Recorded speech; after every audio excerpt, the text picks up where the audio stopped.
In one of my previous videos, I talked about my thoughts that went into deciding what bandsaw to get for my new shop. I ended up going with a Grizzly G0513X2, a 17-inch bandsaw.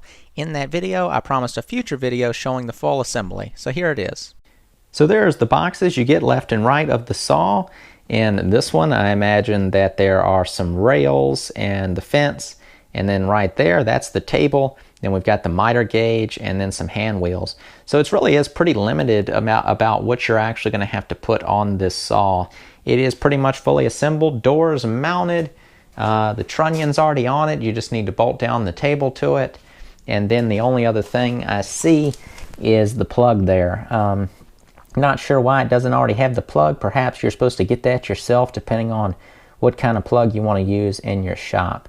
But this motor is wired for 220. So yeah, let's go ahead and pop open these boxes. In one box, you're going to get the fence system, which include the cast iron fence, aluminum rails, tall fence, and hardware. The second box will have the table for the bandsaw in it, and then also on the back of the saw is a plastic bag with a few other parts. So here are all the parts all laid out after they got unboxed, and for a tool this big, this isn't bad at all. We have the table, an extra throat plate, some hardware, some wrenches and stuff for assembly, the little miter gauge, the hand wheel for adjusting the guide post.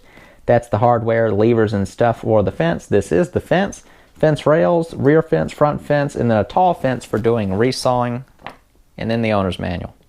Here's a closer look at the cast iron table and the protective finish that comes on it to prevent rust. And you're going to need to remove that, and I used grease lightning and a plastic scraper. And it did take some work. It's a tough little coating to remove, but in the end it is very worth it because you're going to find it has a very smooth table. Next comes attaching the hand wheel that will raise and lower the guide post. All you do is slip the hand wheel over the little shaft and tighten the set screw. The first step in attaching the cast iron table is installing the adjuster screw that is used to set the table to 90 degrees. This bolt doesn't have to be accurately set yet, as you're going to square everything up later. Set your table onto the trunnion, aligning the holes in the table with the holes in the trunnion.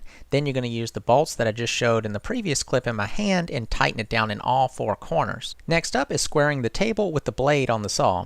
You're going to do this by placing a blade on the saw and then using a square to set the table 90 degrees to the blade. With the saw set square, you're going to go underneath the table and adjust that adjuster screw until it makes contact with the underside of the table and then lock it in place. Installing your fence system is up first, starting out with the fence rails and then following it up by mounting the actual fence to the rails. To mount the fence rails, you're going to mount the front one first using two machine screws on the left and right hand side. The rear rail is mounted the same way on the left and right with two machine screws, and all that hardware is included in a small plastic bag. After the 2 minutes it'll take to get those fence rails attached, you're going to thread in the handle to the fence that's used to lock it in place and then set it on the rails and adjust it to the 0 mark on the front fence rail. The next step is to, with the bolts on the front fence rail loose, knock it left and right until there's 0 play in between the fence and the blade itself, and then lock down those bolts on the fence rail.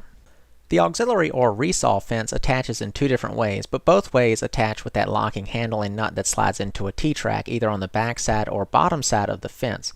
In the resaw orientation, it attaches vertically and is locked into any position you'd like, or laid down flat, which is handy for ripping narrow, thin stock and still having the guidepost as low as possible.